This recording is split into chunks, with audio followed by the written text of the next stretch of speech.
Okay, everybody, I'm going to go ahead and get rolling to be good for our time. Welcome. My name's Todd Stalker, and this course or this class is Best Leadership Through Coaching. It's not about athletics, so if anybody wants to leave now, we'll look down and you can walk out. Thanks, David. Yeah. And because he did that, that's my brother-in-law, David Hook, and it's his 23rd birthday today. So, ready? Happy birthday to you. Happy birthday, dear David. Happy birthday to you. All right, let's close in prayer. Hey. Welcome. So this is Best Leadership Through Coaching, and what I mean by coaching we'll get into a lot. But before we begin, does somebody want to open us with prayer? I don't have to have the crown of prayer over me. Somebody want to just start us? I will. Thank you very much. Dear Lord, we thank you for all the people gathered in this room today. We thank you for all the people that are not gathered in this room and the people that you've given us to minister to. Put an extra measure upon our speaker today. Todd, give him an extra measure of your Holy Spirit. Please bless the rest of our day and the interactions we have, knowing that we are called to do what we do for you. Amen. Thank you very much. So very quickly, hopefully you're having a great time here at Best Practices. Anybody, is this your first time at Best Practices? Oh, lots of you. Super cool. That kind of surprised me last night when Pastor Jeff did that. I've only missed one of these. This is actually my home church. I'm from Minnesota. And yes, we brought the cold weather for you, so thank you. You're welcome. It might be your fault, too. Home congregation, I went through grade school here, so to see how God has blessed this ministry over the years has just been pretty amazing. About this session, so this is a 4-hour workshop that I normally do on basics of coaching, especially in a workplace and leadership situation. So I'm going to try and squish it down to about an hour and a half. And over that time, what we're going to be doing is we're going to look at what actually coaching is, because most people, when you hear the word coaching in terms of leadership development and pouring into people, we don't have it quite right. And we'll talk about that in a bit. So what is coaching? I'm going to give you 2 models that I use every single time that I coach. These 2 models of coaching are rolling around in my little brain up here as I'm speaking and having a conversation with someone. And then, if we have time, I'm actually going to do a hot seat. If somebody in here has an issue that they need some coaching on, the only caveat is it can't be about another person in the room. So if you're a DCE and your pastor's here, that's counseling. That's not no, I'm just kidding. But so just kind of be thinking about that, and it'll be kind of stale and weird because we'll kind of work it through with the group. But hopefully we'll get some time to do a little hot seat. And you can see in practice some of the things that we talk about in this next section. So again, go ahead and take notes. If you are signing in there's some sheets going around for sign-ins. I'll email you everything at the very end of this session. I'm going to give you a secret page that you can go to that's specifically for you. For best practices, and it'll have all the slide decks, so don't worry about getting every single note down. It'll have all the forms that I'm going to show you that I use constantly, bunch of links, everything that I reference will be there, and some extra bonuses as well, okay? And $5 for Caribou coffee or something. Oh, you don't know what Caribou is. Starbucks coffee. Yeah, okay. I'm kidding about that.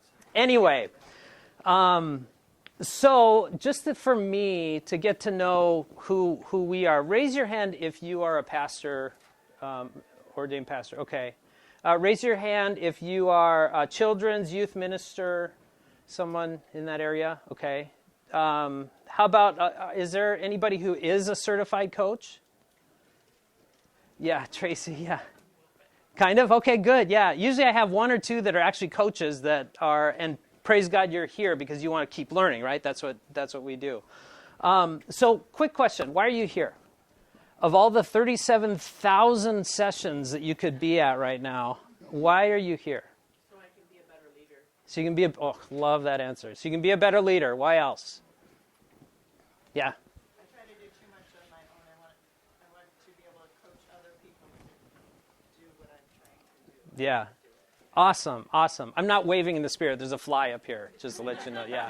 Thank you. Yeah, I'm doing too much. How many of you are doing too much, you feel, and you want to be able to, equip others to do the work of the ministry? Crazy. Okay, good. Yeah. What do you hope to get at the end of this session? What do you want to walk away with? Tools on how to do it. Okay. You see what I'm doing already? That's coaching. Right? That's coaching. I could get up here and I could give you a great presentation, but who cares if you're not walking away with what God would have for you and what you want, right? Okay, so as we're talking about what is coaching, 50% of my slides is definition. So the tools stuff is a little later. And because the defining on what coaching actually is, when you hear that word as a starting point, is so important. We're going to spend a whole bunch of time, or at least a lot of the slide time, on the definition of coaching. And then again, I'm going to give you those couple of models and different things. So quick question, what is coaching? Basically my story. I'm a pastor up in Minnesota. I'm filling a vacancy right now by a church that's right next to Paisley Park. Anybody know what that is? Prince, his whole compound? Yeah, you do, of course. Yeah. So doing that, I'm involved in many different ministries. I have my training through PCCI, which is Professional Christian Coaching Institute. And then also I've done training with International Coaching Federation. Anybody have heard of those at all? Those are some of the mainstays organizations.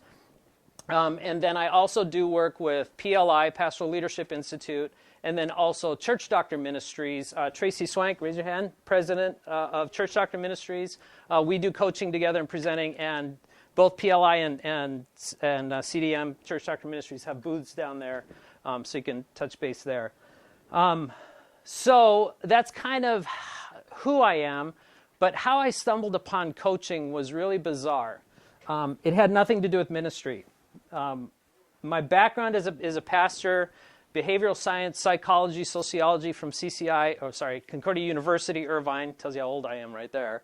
But for me, stepping into ministry, one of the biggest fears I had was not preaching Bible studies. It was meeting one-on-one with somebody when they said, hey, pastor, can we meet? I have a question about X.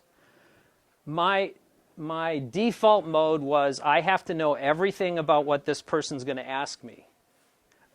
Especially, here's a young guy out of the seminary coming in, and here's a marriage question coming in over my desk, or we get counseling at the SEM, but it petrified me.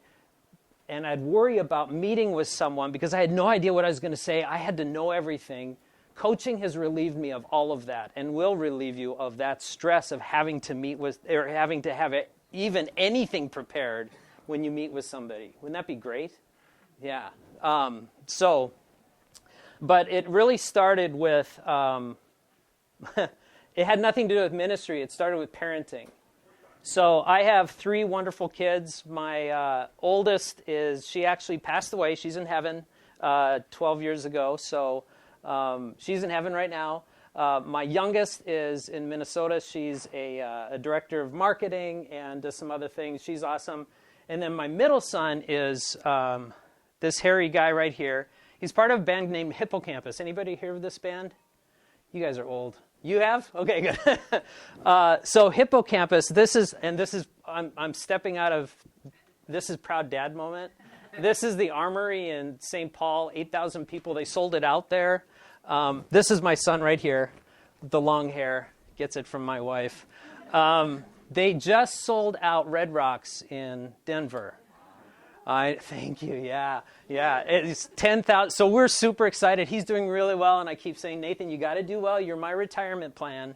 So, and he's sick of me saying that. But anyway, so one day he came to my wife and he said, "Hey, Mom, whenever Dad talks to us, he teaches."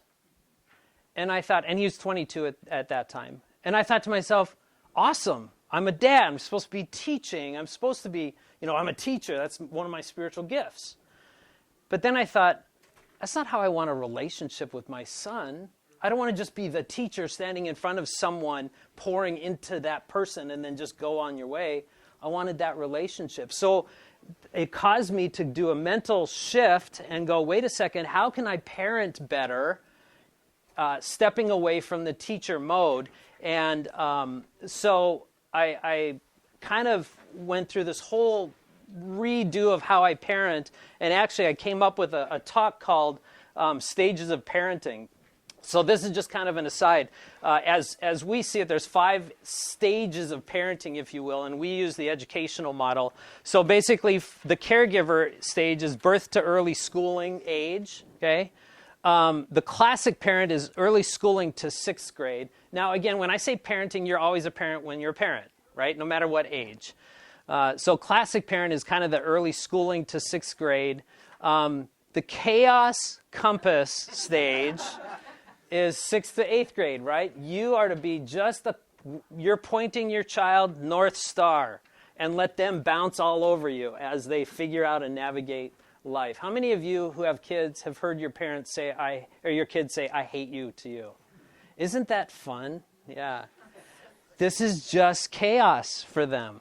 4th stage, and again, this is a longer presentation, but 4th stage is what I call the consultant stage. And you'll understand that word when we get into it. But that's basically 9th, 10th grade as they're kind of maturing a little bit, hopefully. But then 11th grade, 12th grade, and beyond, the role of coaching really, really comes in. Okay? Because it's taking it's these gifts of asking good questions that are not leading, that help them process their world and their situation on their own. Anybody read the book, Parenting with Love and Logic? Remember that book? Yeah, that was a foundational book for my wife and I. Basically saying, here's a red outfit, here's a green outfit. Which outfit do you want to wear today? My kids would always say, I want the blue one, you know. But it's giving them the ability to choose, okay? So after this whole thing with my son Nathan, I was at my church that I was serving at the time, and there's a box in the office that anybody could throw any book in there that they want, and we would donate it to Uganda, a ministry down there. And I was walking past that box, and I saw a book called Transformational Coaching by Agni and Raul. Transformational Coaching. And again, this will all be on what I send you, the resources. And the whole idea is that coaching is a transformational process, and they put it in the sense of transformational, meaning using coaching to further the gospel. It's a great, great read. So that was sort of the bridging within a week between this conversation with my wife and my son to me going, what is this thing called coaching? And so here are the things that I've learned over the years and through my prep, and many of you probably are already natural coaches, you just don't know it. So hopefully this will kind of bring some of that out. Coaching is rooted in learning. Okay? Coaching is rooted in learning. I'm going to start from the bottom. And if you're a teacher, you've probably seen this before. This is a average student retention rate. If you are teaching others, 90% of you as a teacher, you're going to learn and know. Okay? So that's an active teaching aspect. Coaching is really the person teaching themselves because they come up with their own next best course of action. So if you came up with a plan of change for your life, how likely is it that you're going to move forward with it? Pretty likely, right? If somebody comes in who's trying or who is over smoking, if I could say that, and they're having serious health issues, and the doctor says you need to quit smoking, the percentage is 11% of people actually stop smoking. When do people stop smoking? It's when it becomes personal. It's when the choice is made. Same thing with losing weight. People can tell you to lose weight all you want, but until you decide and make that choice, until it's personal to you, nothing's really going to happen, or very little, okay? We can just kind of go up from there. 75% of what they learn is when they practice what they learn. 50% of what they learn is when they're engaged in group discussion. In terms of retention, 30% of what they learn is when they see a demonstration. 20% of what they learn is audio-visual. 10% of what they learn is when they learn just from reading. 5% retention rate is the retention rate when learned from a lecture. Pastors, what is preaching? This is real. This is scary. And this has implications on how we communicate, not just preaching, but how we communicate with our staff and equip them in what we're doing. Basically, that means that every 10 things you say, people learn 0.5% of that. Anybody have kids? Yeah, it's probably even less with them, right? Study after study shows that these are true. Less than 0.5%, so 5%. So simply put, teaching does not guarantee learning or life change. Now, I'm not bashing teachers at all or teaching itself, because it's awesome. That's what I do. That's what I love. But teaching does not guarantee learning or life change. You have to think differently in your approach to teaching and leading if you want to see positive life change in people's lives, transformational change in a person's life. Socrates once said, remember Socrates? Movie reference, anybody? Thank you, Bill and Ted's. I'm not the only old one. Socrates said, I cannot teach anybody anything. I can only make them think. Isn't that good teaching? That's what we do, right? And this is all neuroscience. You know that learning is simply making a connection between two things. When you're teaching young kids the alphabet, when you show them an S and you go S, and so it's the connection between the S sound and the visual of that. That's learning. It's those connections that are made. It connects you. Coaching connects with what God has already, and this is key. Coaching connects a person with what God has already put inside of them. You may not, or your staff person may not know that they already have the answer to the struggle with which they're struggling. Coaching gets to the point of that. I love Proverbs 20, verse 5, which is kind of the foundational coaching biblical verse. Though good advice lies deep within a person's heart, the wise will draw it out. The wise will draw it out. And here's the best part about learning these basic skills of coaching. You do not have to be the expert on any of that. Okay? You don't have to be the expert. The coach approach helps people realize a change is needed because of pain or pleasure. Did you know that pain and pleasure were the only two ways people change? It's either I'm moving towards something that's really great. Oh my goodness, this looks so awesome. I'm going to move. I see Kelly, my wife. Wow, I'm just in love with her. I forget all others, and she's the one moving toward that. Toward David. Yeah, don't say anything. I'm moving toward her because that's pleasurable to be in a relationship with her. Or pain. This is a painful situation. I'm taking a new call. I'm feeling called somewhere else. I'm quitting this job. I'm doing whatever it is. Pain and pleasure. Coach approach helps people realize change is needed because of pain or pleasure, and then helps them set up and implement and explore a plan for change. Right? Again, you don't have to be the expert. That's why for me, the people that I've coached over the years range from ministry people, real estate folks, lawyers, doctors, just this wide variety of people. And I don't have to be reading, or, in psychology, I don't have to be reading the DSM-8 or whatever it is now and know all of that. Yeah, you know that. Yeah. Is it 5? Thank you. 5. Oh, yeah, where am I? But I don't have to know everything about that because I'm not coaching the problem. I'm coaching the person.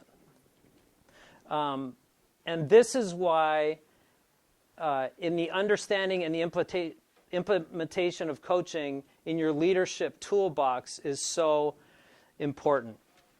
What would it look like for you if your director of children's ministry came to you wondering how to get more volunteers, and through coaching, they came up with 2 solutions and implemented them that week that yielded 10 more volunteers more than last month. What would that look like? And none of the solutions was a desperate plea from the pulpit.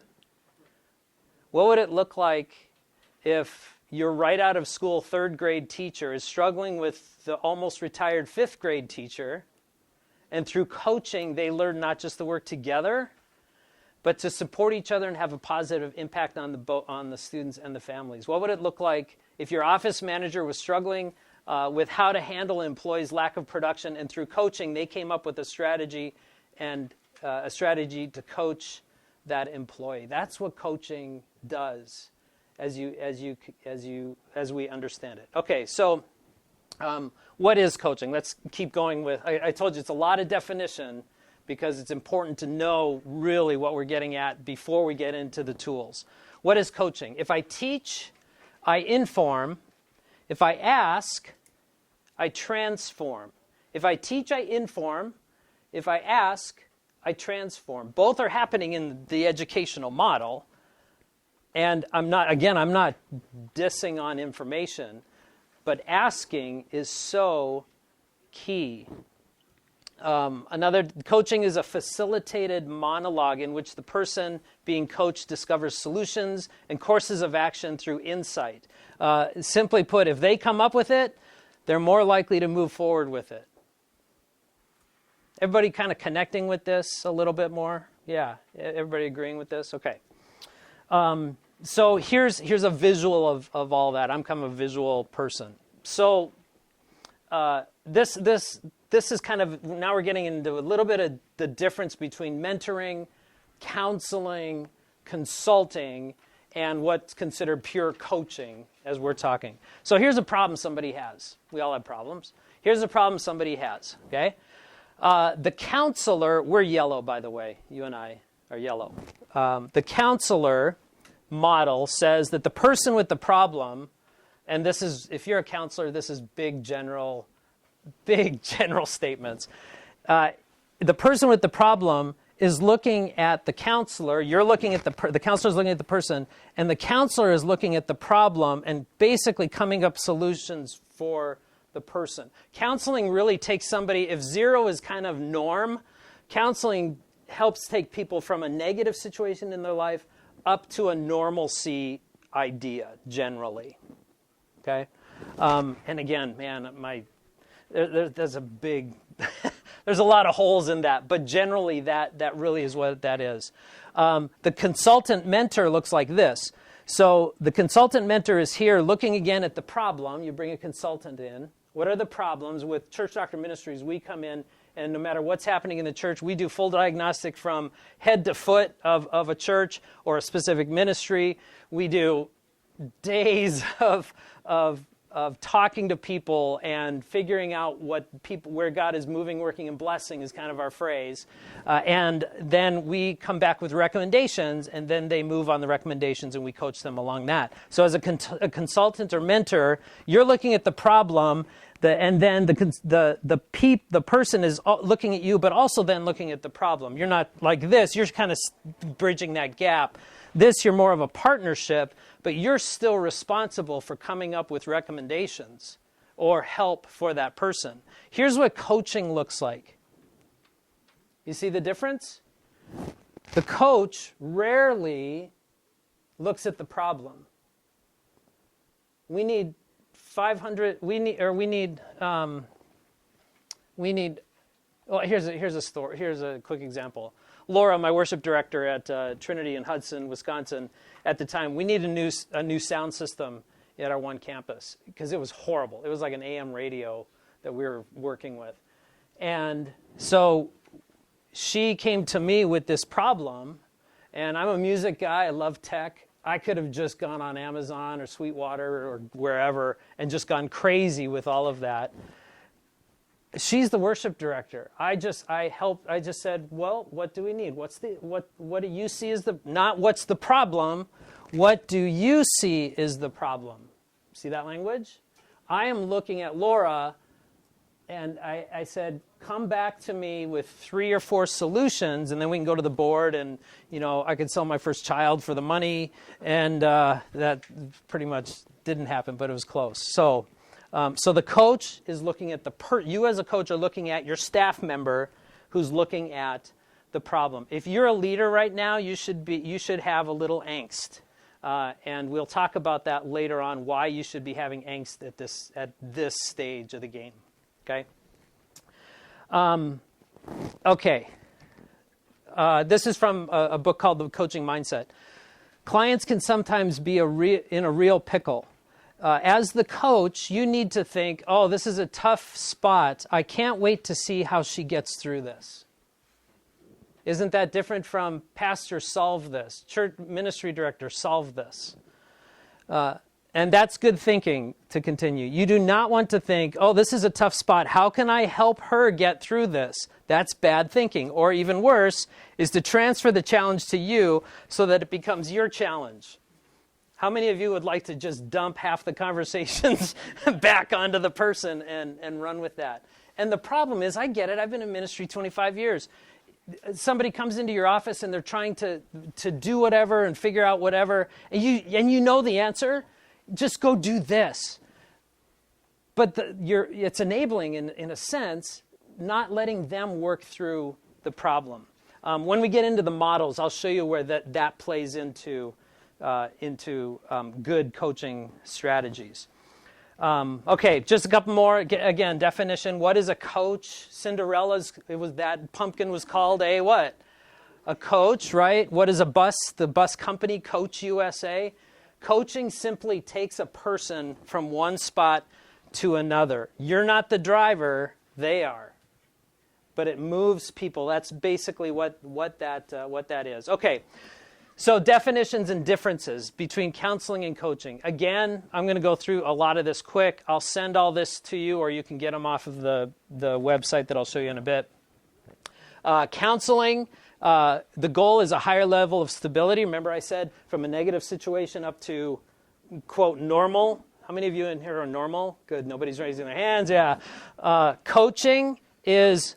The goal is higher level of success from 0+. I want to take one more step in my health. I want to take one more step in training my volunteers. I want to take one more step in reaching the community. So it's coming from a 0 or a normalcy, taking your life, leadership, whatever it is, person to the next level. Counseling assumes dependency. Coaching assumes overall health. Nobody's overall healthy. Nobody's overall dependent. But you know what I'm saying. Counseling deals with emotional difficulties a lot of times, most of the time. Coaching deals with the desire to move forward to solve a problem. Does that make sense? Coaching or counseling focuses on the past and asks the word why. Why is kind of a no-no statement in coaching. Why did you fire your best volunteer? That wouldn't come out of a coach's mouth. Well, a better statement on that was, what was the outcome of you firing your best volunteer? See how that puts a thinking mindset back onto the person? Maybe next time I will consult you, pastor or church leader, about that. Focuses on the present and future, asks what and how, and kind of processes moving forward. Just a quick story. I was in a coaching session with a buddy his name's Isaac, and he was actually struggling in marriage. Now, this wasn't a counseling thing. This was, boy, our marriage is stale. It's just, what's next in our marriage? And he came up with this idea. I'm not going to read you the whole thing, but basically, as we coached, he discovered that he wasn't listening to his wife when he came home from work. That never happens to any of us guys at all, but for him it did, and it was causing friction in his marriage. And I said, well, so what are some strategies you can come up with that you think would be helpful for her to know that you love her and are impacted? He came up with this strategy that I've actually mentored and coached other people on, called the second question strategy. that as she is talking, and this isn't a sexist thing, this is just Isaac. As she is talking and telling about, how's your day, how was your day, as she's talking about her day, he decided he's going to hang on something she says and ask a second question about it. Okay, so I don't remember the example, but it was something like, I'll just make something up. I don't think it was what she said, but she came home and said, "Yeah, it was really busy at work, and by the time I got home, all I could do was hamburger helper, and why don't we just go out for pizza?" And instead of him, like guys, we just go, "Okay, let's go to pizza," right? Well, she just said this massive story beforehand. So what he started doing was going, "Wait, tell me, what was it about work that made it stressful?" Okay, this isn't sexist either, but if you're married wives, what would that do for you to know that your husband says, wait, I'm interested, or vice versa, tell me more about that. Oh my goodness, their relationship. I will read what he wrote back after he came up with this. He wrote back, let's see. "Thank you for coaching and following up. Life has been much better. All it took was being present. I did ask a favor of her to make that happen, not to ask me about work when I came home." That was one of his issues. And it allowed me to stay in home mode. I still have work ideas that pop up, but now I'm better able to box them up temporarily and get to them later. We've had several dates away from our children since then, and the second question concept that I came up with is magic. All of these have allowed her to open up in ways I haven't seen in a long time and have trickled into the bedroom as well. So there you go. Coaching saves your sex life too. Okay, anyway, that's just a great story. Okay, one more difference. Mentoring and counseling or discipling, right, is different from coaching in that mentoring, counseling, discipling often offers solutions to the person. Coaching draws out solutions. Think of that Bible verse: a wise person draws it out. Mentoring, discipling, consulting external strategies and models. We all know the policy-based governance models. We all know the different models of worship planning and all that. Coaching are internal strategies within the person or the department or organization. Coaching is mentoring is telling and advising. Coaching is asking and supporting. Mentoring is more directive, and coaching is more of a partnership. But again, think of that visual. As a coach, you're not looking necessarily at the problem. Your main focus is the person who's dealing with that problem. That's how coaching comes to be. Any questions at this point on the differences themselves? Would you use counseling, mentoring, and coaching all in the same conversation? Kind of a trick question. The answer is absolutely yes. Depends on the issue that's drawn out. The issue that's drawn out could be, I'm struggling with pastor, my youth director, I'm struggling with alcohol. He isn't, by the way. Don't go back and say that. And so that's a whole different thing. But in my coaching and when I'm coaching leaders, I'm constantly flipping these hats. We have people that we coach at Church Doctor Ministries and PLI that this is constantly, you know who I'm thinking about, Tracy. I'm constantly flipping hats between the staying in coaching and modeling. What I would say is every conversation that you approach with your staff or team or kids, start with the coach approach first. And then if you need to morph and model into these, use coaching as kind of the foundational starting point because you want them to be able to make their own decisions, the Holy Spirit in them bringing out these potential ideas. Yeah. Are there times where people, I hate to say this word, it feels like it's really wrong, but that people have some wounds or something that they feel or seem uncoachable because they need more of that counseling? Or can they work alongside Or do you find that sometimes before they can be coached, they have to get to zero? Whew, excellent question. So the question was, if somebody, I'll flip it a little bit, but if somebody has like a real deep issue that needs a counseling situation, does that have to be fixed before you coach them? Is that kind of helpful? Yeah. What do you guys think? Sometimes. Yeah, that's the best answer. Sometimes it just really depends, because we all need counseling, right? On different issues, we really do, And if you're afraid of getting a Christian counselor, Christian counseling to me is a sign of strength, not weakness. When your car has a very bad sound underneath your front left tire, where are you going to go? Oh, I'm okay. I'm going to keep driving across the country. You're going to take it to a mechanic. Take your freaking life to the mechanic, okay? If you need it, find it, get the help. So excellent question. Thank you for that. Jesus' number one model was actually coaching. I don't know if you knew that. Jesus' number one, it wasn't preaching, it wasn't workshops, it wasn't flannel graphs or 12-point PowerPoint. It was questions. 307 times or so, he asked questions rather than teaching. So 307 times questions. He was asked 183 questions. Do you know how many of those 183 questions he actually answered? 3. Isn't that interesting? And you're going to ask me, what 3 was it? And I have no idea.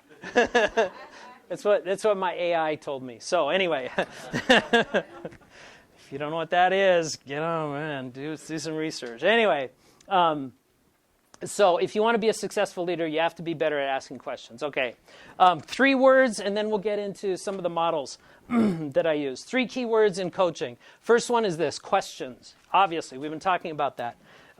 First, questions is the key word. Again, that was Jesus' model. That's how he taught. What do you think? If a man, has everything, he goes and sells, what do you think? He was constantly putting it back into the person's lap. As he taught, he gave insights, he counseled, but asking people questions was when he was coaching. Okay, so questions is a key word with coaching. The other word is curiosity. Right? This will help keep you in the mindset of being a coach, right? So the coach would say, you said you were struggling with your ministry leader. I'm curious, what's the struggle? If you use that word as you're in conversation with your staff, as you're listening, you say, I'm curious, what do you think would be a next step, a next best step, not necessarily the best step, but your next best step to reaching the apartment complex that's right across the street from your church? What would be the next step? How many times have you heard someone say something like, I'm just super busy, it's driving me crazy? What's your typical response? Me too, right? That's how we respond often to that. What if you say, well, I'm curious, what's your plan of making it better? That's a pretty good one. And you coach the person, not the problem. I can't get along with George. He's lazy. He's hard to work with. Coach's response? Well, how are you reacting to him now? What would be a better reaction? I'm curious about that.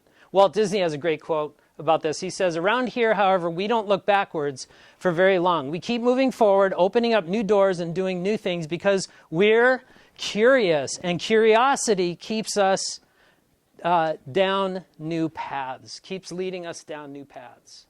Curiosity killed the cat. No, it did not. It did not kill the cat. So curiosity. The other one is silence. Silence is the brain trying to create new pathways. If you ask somebody a question,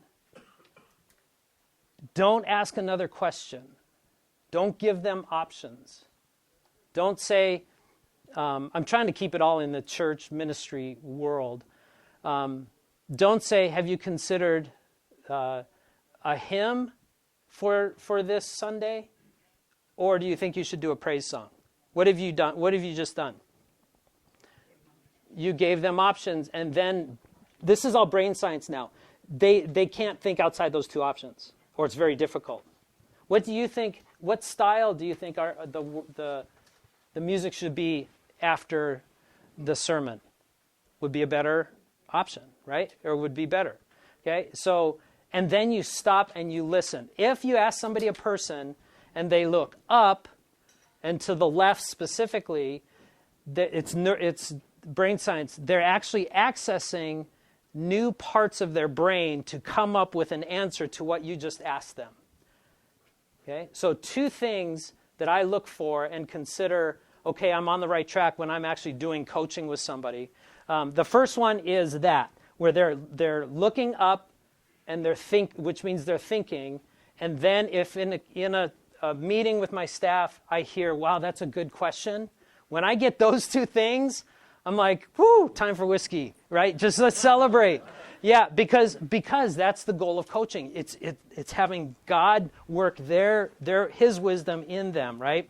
When the person looks down and is diverting, just as an aside, like your kids always do, they're either lying or they're embarrassed about the situation.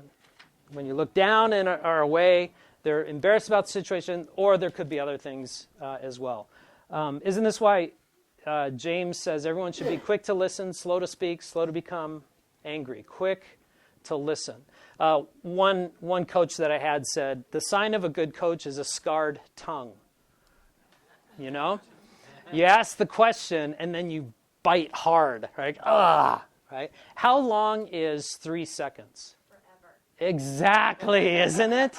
It's forever. If I were to ask you a question and I were to sit and try and wait for you to answer, 3 seconds to me feels like 30 minutes. 3 seconds to you feels like 0.13. Because you're active, I'm sitting there going, oh my gosh, are you gonna...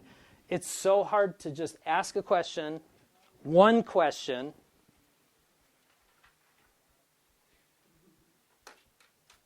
and then respond.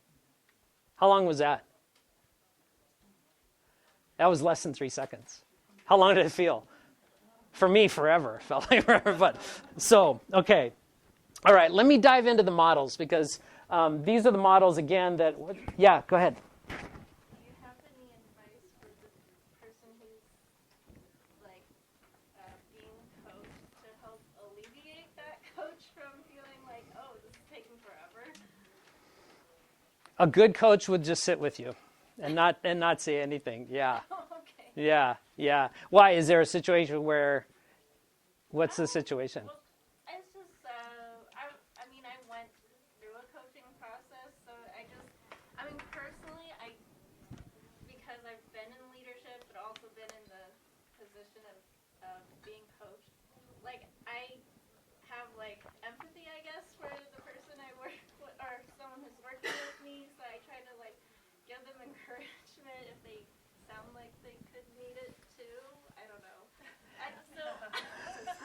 So you're coaching the coach, is what you're talking. Yeah. Well, because like one common thing I hear about like ministry work is like volunteers will feel a lot of burnout. So it's like, which I experience it myself too. So it's like, I kind of like the idea of just like growing together, I guess. Yeah. Whether I'm being one coached or not. Yeah, no, those are all good questions, and actually some of what we're going to talk about now in terms of the model could answer some of that. If it doesn't, bring that back up after we're done with talking through some of these models, okay? Or talk to me afterwards because I think I know what you're saying. Okay, so these are the two models. The GROW model, if you're in coaching or if you've looked this up, GROW is an acronym, acrostic. There's a difference. I don't remember. Acronym. Thank you. It's an acronym for something. I added the I in front of this because just based on experience when I'm using this. This is the foundational idea and framework through which I do the coaching. Okay, this is art. It's not science. You're not going to go, okay, I'm going to say this, and whatever that person says, I don't care. I'm going to say this, and then that's not how it works. But this is the framework that you come into a situation with. The Stainer questions, Michael Bungay Stainer wrote a great book that I'll show you in a second. Those are specific questions that I intersperse within this framework of what I call iGrow. Okay, so iGrow stands for this: issue, goal, reality, options, and will. Okay, let's close in prayer. So issue, goal, reality, options, and will. And I'm going to go through this. PLI has a model it's if you're involved in. There was somebody in here that signed up as part of PLI. Has anybody gone through in PLI leadership? Went through 1,000 young leaders. Oh yeah, okay. So there's a model. It's a Kairos circle model of coaching, which follows this pretty closely. They just use different words, and it's more spiritual. This is more of a workplace. You can look this up on the internet. So let me get into this. The GROW model and the 7 questions that I use interspersed. The GROW model was actually developed by a guy named Sir John Whitmore. I don't know what the Sir was for. But the purpose that he said was to help people define the gap between what they want and the obstacles that they see and find solutions and create accountability to get it done. Wouldn't that be great if every ministry leader or volunteer leader or child that you have comes up with solutions to their problems and they actually do it and get it done? That's the idea. Sir John, this model is relatively new, 1987, I think it is, when he actually put this down on paper, started teaching it. Okay, so the first one, as I said, issue. So basically, the question is, what's on your mind? How many of you have had a staff person or have a staff person that comes into your office and even not just walks in, but even has a scheduled appointment, and they just start talking about anything, and nothing makes sense, right? If you ask this question, they'll go right to what their problem is. What's on your mind? This is brain science stuff. What's on your mind? There's a guy he's a lovely gentleman that is at this church that I'm serving. And his wife talks constantly. She's a lovely person too. Why? Just lovely. And on Sunday morning, she's talking and he's just sitting there. So guess when his time to talk is? When he comes into the office during the week and I'm sitting there trying to get stuff done. He starts talking about replacing his daughter's water filter and I'm literally sitting there on my computer. Sometimes I pick up the phone. Hold on, just yeah. No, I don't do that. That's lying. But I wonder if that would work. So I started using this. I'm like, Dean, what's on your mind? And he usually says, oh, nothing. I just wanted to talk. And then that opens me up to saying, yeah, I'll sit and talk. Or, hey, why don't you come back in about a half hour? I got some things I'm finishing up. And he gets it. So what's on your mind focuses the person right into what the conversation will be. Then they might just start describing a little bit as to what's on their mind. They'll probably start into the issue itself. What's the problem? At some point, the G stands for grow. At some point, I kind of transition into what is the goal or the outcome of our time together. This is more so 9 o'clock a.m. I have a meeting scheduled with you. You're coming in. And there's two parts to this. Our time now, like right now, by the end of this, I actually did it at the beginning of our session. At the end of this time, what do you want to walk away with? And everybody kind of said tools. These are the tools, right? So, Dean, at the end of our time, what do you want to walk away with? What would make this feel like a win for you? So in my marriage, honey, do you want me to fix this? Or do you want me just to... Oh, you're married too. Yeah. Right? I do this sometimes with Kelly, but mostly I'll just love my wife's voice. So I actually don't use that one a lot. Do you want me to just listen to you or solve something? Because she's a problem solver. So I let her talk a while and she'll solve it. And I could be listening to the game in the other ear, with an earbud. But no, I don't. But so that's the first goal of a time together is our time now. But then the other one is what's their dream? What is the goal or the end result of solving this problem that this person is coming to me to talk with? What's the outcome? One of my favorites, if you were to wake up tomorrow and this situation was where you would like it to be, what would that look like? If you were to wake up tomorrow, if I were to meet you 3 years from now walking down the road and everything was perfect, what would that look like?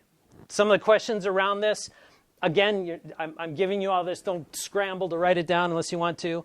Some of the questions that I use: what's the aim of our discussion? What would need to happen for you to walk away feeling that this time was well spent? What does success look like in this situation? Pretty basic stuff. And again, I'll bet that a lot of you do this naturally in conversations.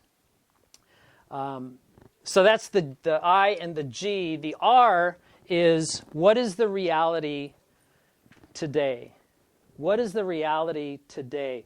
You already have a flavor from which one, the issue or the goal? What's your reality today? Is it the issue that they talked about or the goal?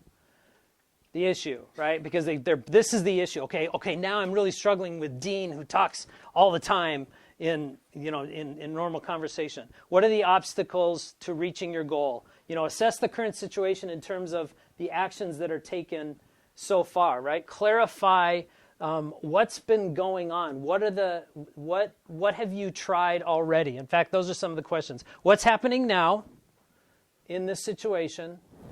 What, where, when, who, how much, how often? Be precise as possible. How do you know that this is accurate? How do you know that this is accurate? Anybody know Dean Natesty? Know the name? Oh, love that man. I was associate pastor with him at Woodbury Lutheran, and I would come into his office just, people hate what we're doing. I just complain and grump. And his first question was always, how many people are saying that? Everybody, I would reply, right? This is at Woodbury Lutheran, a church of 3,000. All 3,000 people hate us. And he would say, no, really, how many people? Well, I heard it from 2. And he wouldn't even say anything, he'd just look at me. 2 people, right? What is make reality your friend? Make reality your friend. We often think worse of somebody or a situation than it actually is. And conversely, sometimes we often think better of a situation or a person than they actually are, right? Make reality your friend. How do you want this, or how do you know this is back to it? What have you done about this so far, and what's holding you back? Again, this gets really into, these first 3 are focused on gaining clarity and on the reality. Okay? Does this make sense so far? Okay. The O then stands for options. What options have you come up with? What are some of the things you've tried in this situation? What's happening? What options have you come up with? As a leader, this is where you put your opinion into what they are struggling with. So the question is, when should I give my opinion in a coaching situation, even if you know what to do in the situation? The O part of the conversation is when you do that. And when all the options are on the table and you want to add to the stack of options that they are considering. Here's an example. Tracy Stavang, who's a DCE, whom I love, she's a director of, she's the youth ministry at Trinity in Hudson. She's a coach, a speaker, trainer, awesome person. And she was developing her next talk, and I was trying to coach her to find, she couldn't come up with the title for this talk, and she had described the talk, and she had come up with, the talk is basically, she gets up and if you want a speaker, I'd recommend her. But she gets up in front of ladies and she has lipstick and she has hats, and it's called Hatitude. And she talks about the different hats that people wear and the attitudes that we have in different situations with different people. It's a great talk. So she'd come up with Hatitude, Be Epic, Live Fearless. And I never said, I like that one. I like that one. Even though I liked a couple of them. After she exhausted all of her options, I said, can I throw one on the table as well? She's like, yeah, sure. So I said, how about you call it Hatitude, Live Fearless, Be Epic. So I basically just combined everything together, and I threw it out there. I thought it was great. I was like, you should do that one. She didn't. She hated that idea. But at the end of the session, she came up with Hatitude, how to live fearless in a fearful world. Way better than mine. Well, not really. I thought mine was brilliant. But way, way better. When the person is struggling to come up with options, you can ask permission to throw something on the table. as almost the last option. Okay. Again, questions under this one would be, what could I do? What could you do to change the situation? What approach or actions have you seen used or used yourself in similar situations? What do you have that you're not using now? What resources do you have that you're not using now? We all struggle for staff members, for volunteers, for calling pastors, and with the shortage in our denomination, well, actually worldwide, in a lot of pastors, what resource do you have with people-wise that can accomplish the, quote, pastoral ministry, and don't get all theological on me, the shepherding ministry that are right underneath your nose, right? God looks at Moses and says, Moses goes, how am I going to get across this water? And God says, what do you got in your hand? A stick, right? Well, take that. God can use a stick, right? God can use people, in your congregation in amazing ways. So ask what is it that you have in your hand? What are you not using that you could be using? Then the last one is W. What will it take? So you've come up with an option. What is it going to take for you to actually get this done? This is where you as a coach become kind of a dripping faucet. Okay? Isn't it true that partnering with someone almost always ensures success or at least movement? So you ask then, what option or options did you choose? What are you going to do? Okay, to what extent does this meet all your objectives? This is a little stale, but you get the idea. I love this one. On a scale of 1 to 10, how likely is it that you'll get this done? Normally, depending on if they're scared of you or not, they'll say, an 8. If it's not a 10, you have to ask, what's going to make it a 10? What is going to make it a 10? Who do you need in and around you? And then what can I do to help? Now, that isn't taking on their problem. There might be something that you could do to help. But you have to balance that out depending on who you are. Again, our role as leaders is to equip the saints. In business world, your role as a leader is to equip the company, equip the staff. As an aside, one question that you should ask yourself and ask your staff, who's your customer? I'm clicking a little bit into my business stuff. Who's your customer? For the pastor, who is your customer? We all say the people. The people are not your customer. Your staff is your customer. Your leader is your customer. In Kent Hunter's book, he has a great illustration, asks the question, what's the fruit of an apple tree? Yes. Oh, man, you're not supposed to say it right away. Our first initial response is an apple, right? Apple tree, apple falls, there's the fruit. No, the fruit of an apple tree is another apple tree. David, you had said something to me about apples. What was that thing that you told me about apple seeds? Anybody can count the seeds in the apple, but only God knows how many apples there is. How many did you say that again? Yeah, yes. Say it again. Anybody can count the seeds in the apple, but only God can count the apples in the seed. Anybody can count the seeds in an apple, but only God can count the apples in the whatever. I can't. Yeah. But isn't that good? Yeah. That's the goal that we as leaders, whether you use coaching, mentoring, whatever, you always have to have this is my role is not to make all the decisions. My role is to partner with the people of God, specifically if you're in a staff situation as a leader, your leaders, so that they can make disciples, I don't know if you've heard this in a book somewhere. They make disciples who make disciples who make disciples. That's the goal of our ministry. One of the things I love doing is this. So I say to somebody, so what do you think is the most effective action to take? So let's say they lay everything out on the table. They have no idea what to do. Say, well, what do you think would be the most effective action to take? And if they respond, I really don't know. I respond, if you did know, what would be the action? 95% of the time, they answer, they know. Isn't that interesting? Again, brain science. I just don't know what to do next. Well, if you did know, what would it be? Well, I would fire that person.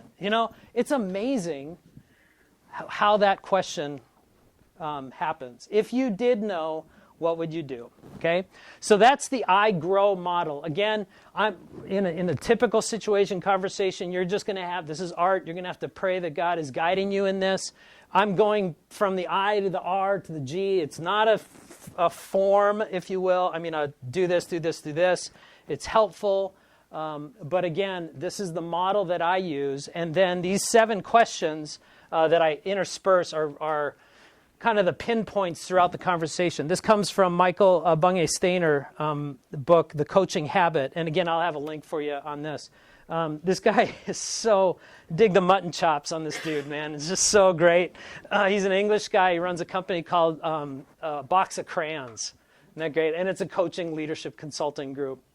But he did a lot of research on neuroscience. He loves brain sciences like I do.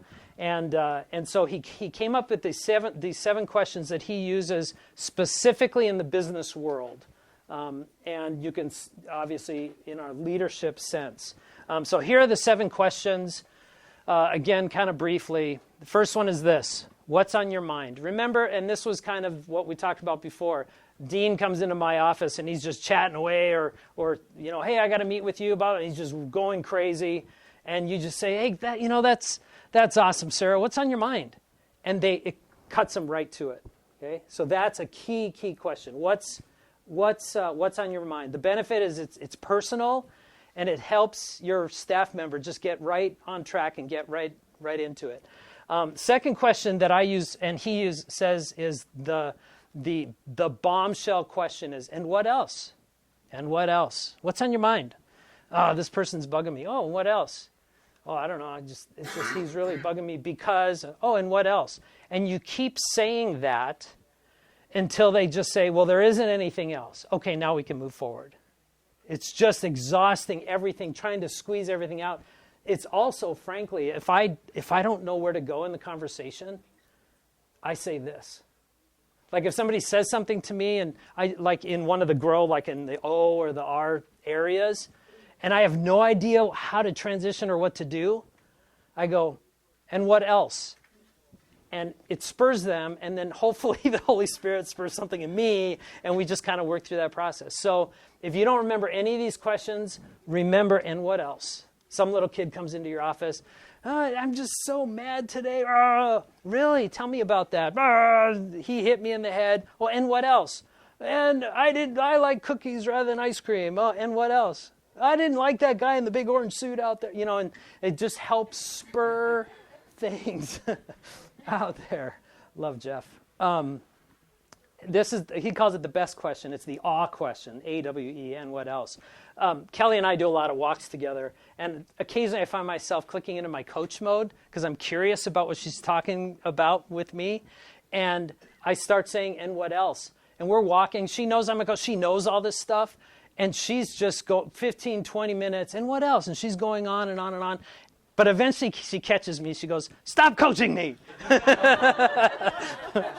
But I'm like, honey, it's helping, isn't it? Yeah. And then I'm walking home alone. So, okay, and what else? The third one is, what's the real challenge here for you? Man, I love this question. What's the real challenge here for you? You use this when a person lists a bunch of problems. And this kind of gets back to, if you did know, what would you do? If they're listing all these different things, again, throwing things on the table, like the attitude thing, you basically say, okay, what's the real challenge here for you? The Spirit, using brain science, brings it up. There's something that sifts when a person hears this, and the key is this. You could say, what's the real challenge? But that isn't personal. That wouldn't dive down. What's the real challenge here for you? Then there's a challenge then that you could work with. Oftentimes, this happens to me a lot when you're listening to the staff and you kind of know what the problem-solving route to take would be. What's the real challenge here for you? And you think this is going to be the challenge. It turns out it's something else for that person. Why would I offer solutions to a challenge that person isn't concerned about in the moment? So what's a real challenge here for you? Fourth question that he has is, what do you want? When's the last time somebody asked you, what do you want? Like, when you're struggling with something in ministry, when you're tired, when you're depressed, when you're overwhelmed, when you have all these people coming to you, what do you want? Do you know what you want? You know, it's okay to ask that question. We as Lutherans kind of, it's whatever God wants. No, but God, what's good for you is good for the church. Okay? If you're needing a break, if you're needing more staff, if you're needing something, you need to tell your leaders, what's good for me is good for the church and good for ministry. Okay? This is a health question. But what is it? Well, what do you want? I was coaching a gal at one of my other congregations. Her name was Beth. And she was just struggling with relationships, and she wanted to be dating somebody, and she had bad divorce that happened, but she wanted to step back into the game, and I like this person but not this person. And I asked her this question, what do you want? And she phrased it negatively, and she said, I don't want to be alone the rest of my life. Okay, now there's a different attitude in my heart toward her as we continue that conversation. Fifth question, how can I help? Again, this is not, I'm going to do something, but is there something that you've decided to do that I can help resource you in to figure out the problem? A gal named Denise walked into my office. Actually, if you're a pastor, have you ever gone between services and somebody says, can I talk to you for a minute in between services? How long is that conversation going to go? Hours, right. And how long is till the next service? 15 minutes, right? So she's following me, and she's, can I talk to you for a minute? And I'm like, oh my goodness. So she kind of laid out some stuff, and she started dumping really on some really hard stuff, and I'm glad I took the time to do it. And I wanted to just throw out the answer. And so I said, well, how can I help? And she says, well, you don't need to fix it. I just needed to hear myself say it. And then, we prayed, and everything was good. Then number 6 is, as a person is deciding, if yes to this, what do you have to say no to? You personally, if you want to say yes to something, is there something that you have to say no to? Most of us in ministry or whatever realm of life, we love to load ourselves up, and we get so busy that we can't quit things. So if I'm going to solve this problem, what am I going to have to give up to make that solution happen? I had a business world again. I had a buddy. His company was refining metal. So like you take your old watches to the gold guys, and they would pay you for the gold in it. They would bring it to our company, or Scott's company, and he would pay the gold guys that you brought it to a certain amount. They would refine it, and then they would send it off and have another company make it back into jewelry. And as an aside, did you know gold is the only metal that doesn't decrease when it's refined? When silver is, and the reason I know this is because I worked for their company for a bit. I was the refiner guy. Got scars all over my arms from that. It was awesome. But silver loses a certain percentage. Platinum, all the other metals do. That's why I believe when John describes heaven is paved with streets of what? Because they never diminish and go away. Isn't that cool? Yeah. Or if they do, it's like 0.00001% in that refining process. Unless you get a guy like me that spills it on the floor. Not saying I did. Okay, and then finally, this one is more toward an official coaching thing that I love to do. And actually, even if you're not coaching or connecting with any of this, I challenge you, the next meeting that you have, whether it's your board meeting, whether it's your children's ministry staff meeting, whatever meeting it is, at the very end, before you pray, ask this question. What made this feel like a win? What made this feel like a win? You could have the worst board meeting in the room, And when you ask this question, the Holy Spirit changes the outlook of that whole meeting. Because now people are forced to go, you know what, we yelled at each other and it was really I disagreed with everything, but we're doing this together. We're in it together. I loved this about that. And then people walk away from that meeting or from your meeting or from that event and just saying, you know what? Yeah, there were some hiccups, but overall, God, that was just great. Right? What made it a win from your and useful for in the conversation? Okay? So here's how I use this systematically in my ministry.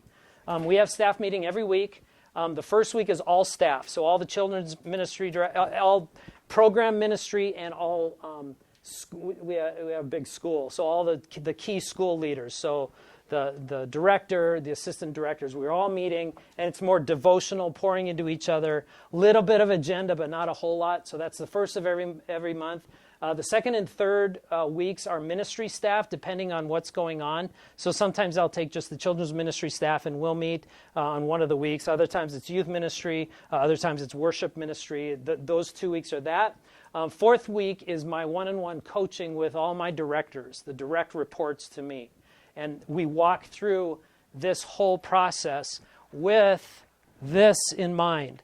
They have to fill out a meeting prep sheet. So this is once a month, not once a week, with my directors. This is a meeting prep sheet. Preparing for the coaching session allows optimization, blah, blah, blah, blah. So then they have to answer, and this, you'll get all this.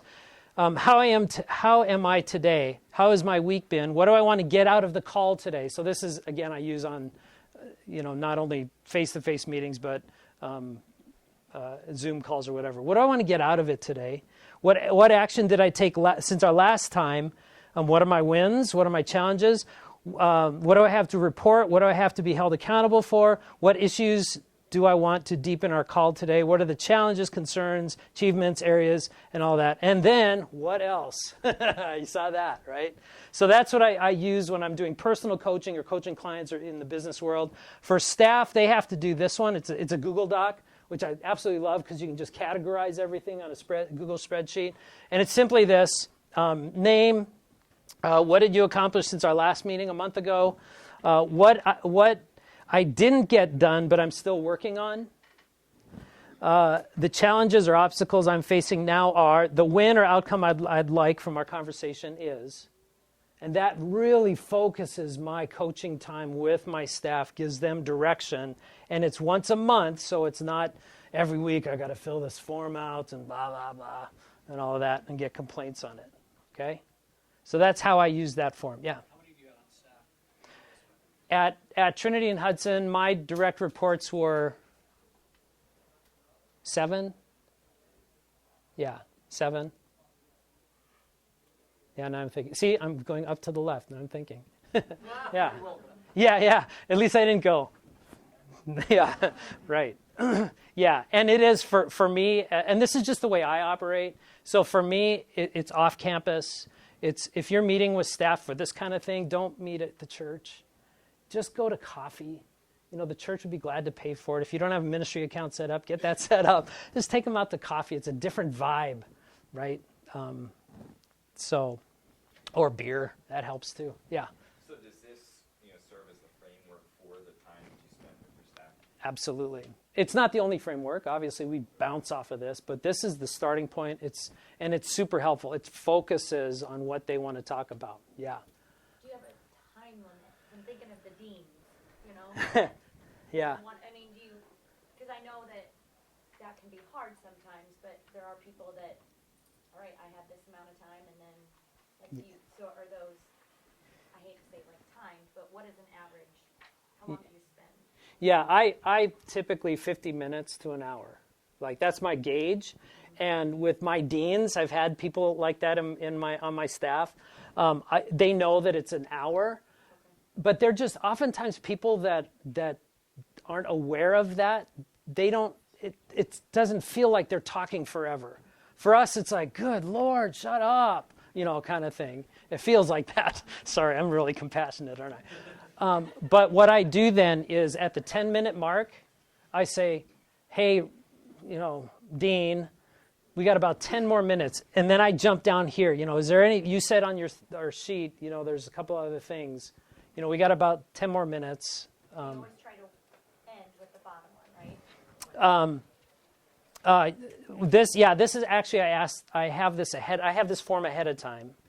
So I actually start with this in the conversation. I say, so our time is, about an hour. They know it. This is a little stale. But I say, so it looks like your outcome is this. Has that changed? I would ask. And normally it doesn't. Sometimes it does. But then I would ask that. And then we would just start talking through the I grow and the Stainer questions as that conversation happens.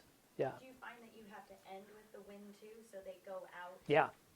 Absolutely, yeah. When you're with your staff in your meeting, even if it's a horrible meeting with your staff or you feel like they feel it is, I always say, what made this feel like a win for you? For you. You got to say for you. What made this feel like a win? Well, nothing. What made this feel like a win for you? Well, I got off campus for coffee. Great. That's a win, right? So, and then they go, you leave them with the sense of positivity about the ministry that you're sharing as staff people. Yeah. So sort of functionally, if they last about an hour and you have 7 on staff, you're pretty busy at the coffee shop for the whole day. Yep.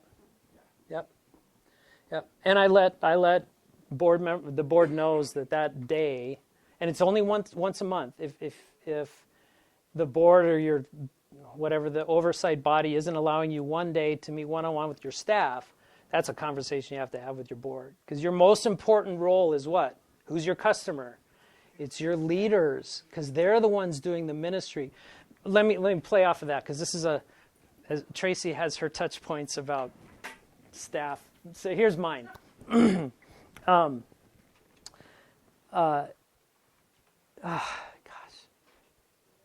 I got all kinds of checks in my spirit. So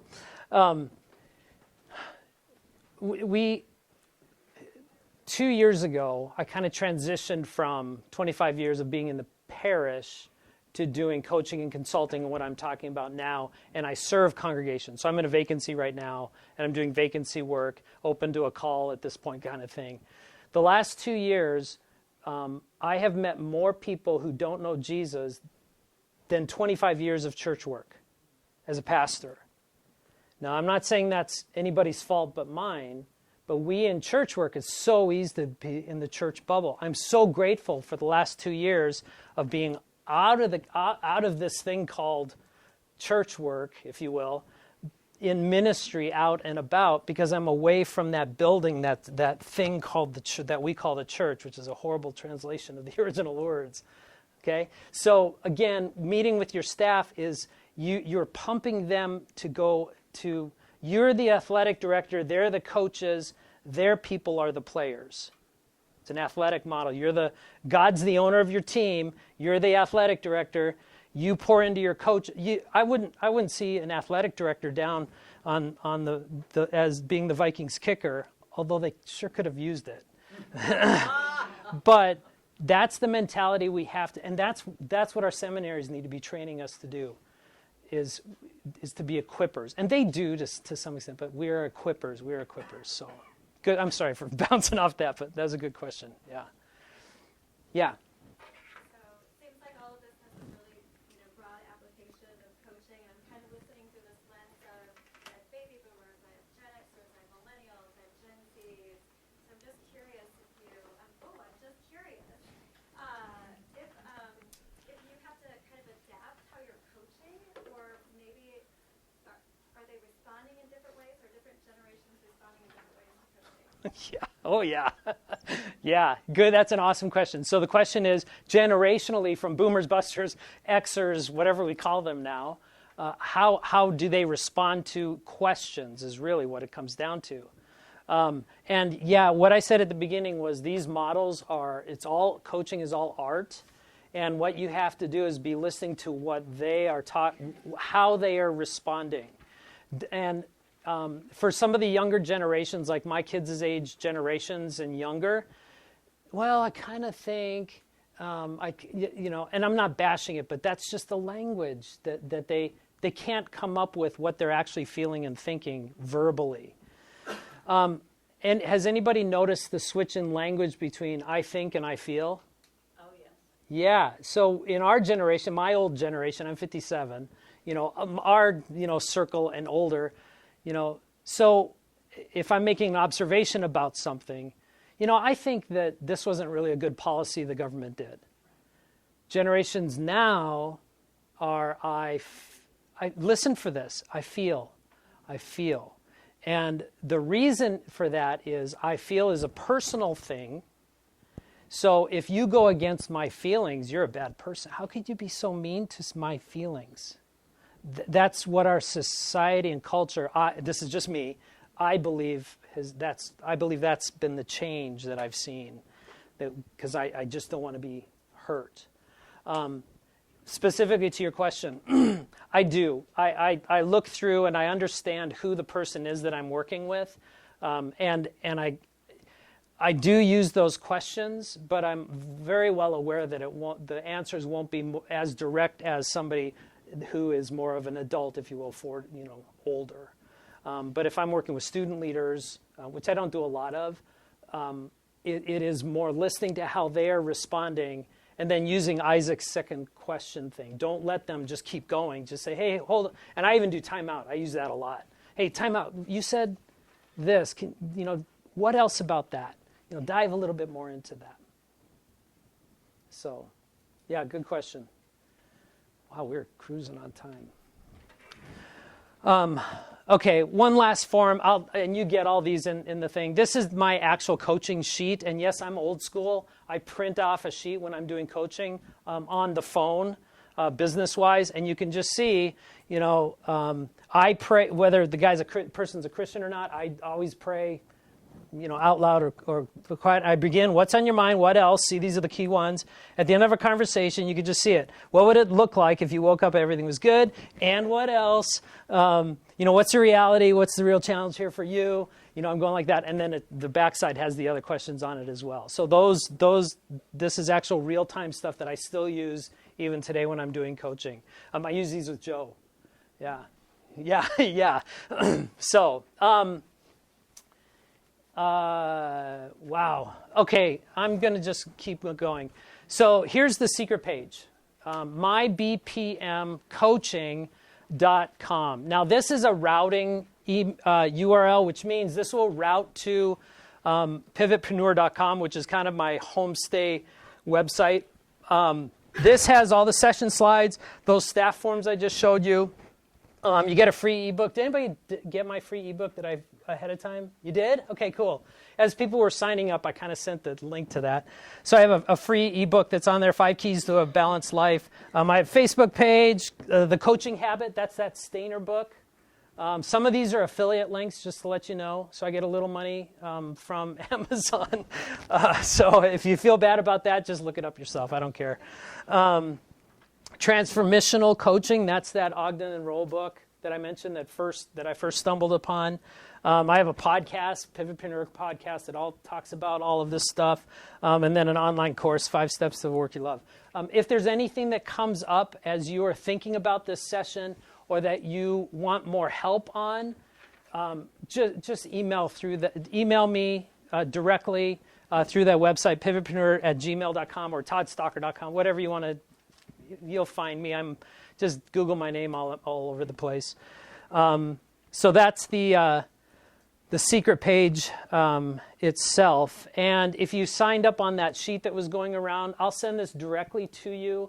And as typically what happens is after this session, I go, this would be another really good resource. And I'll just send you the links to the resources that I'm using or that I would have, okay? Okay, before we get rolling, one last thing. What was the most helpful here for you? What made our time feel like a win for you? The Stainer question. Stainer? Yeah. Stainer questions? Okay, yeah. Honestly, structuring, when to have those kinds of meetings with the staff, and you sort of gave me permission to spend a lot of time, which I haven't felt, I've been able to do. So Good. I appreciate that. Yep. Good. Well, and the different ways to ask the questions. Yeah. Yeah. What else made it feel like a win? Yeah. Thank you for making me laugh. Thank you for making me laugh. That's my best one ever. Thank you. Yeah. Yeah. Yeah. Awesome. Okay. Again, if you walk away and you think of something, I am so available and accessible. I'd love to touch base with you in chat. So let me do a quick prayer, and then I apologize we didn't get time to kind of process a live thing. Maybe next time, next year or whenever we could do that. So let me pray real quick. Father, I thank you for this amazing, crazy, messy thing that you have given all of us to be a part of called church work, ministry. And whatever level that is or whatever position we have here in the room, God, help us to know that this is a flatline thing where we're all in it together. We all have gifts and thoughts and experiences that we bring to the table. God, I pray that what we've gone over the last little bit here, this idea of having a coach mindset, will give us the stress release of meeting with our staff or folks, leaders, and that you then can work the solutions and the great things that you would have in store for them in the ministry in which they have been called, Father. Thank you for this conference. Thank you for everyone that is here. Give us just the continued sense of your grace and your peace. In Jesus' name, amen. Rock and roll, everybody. Thank you.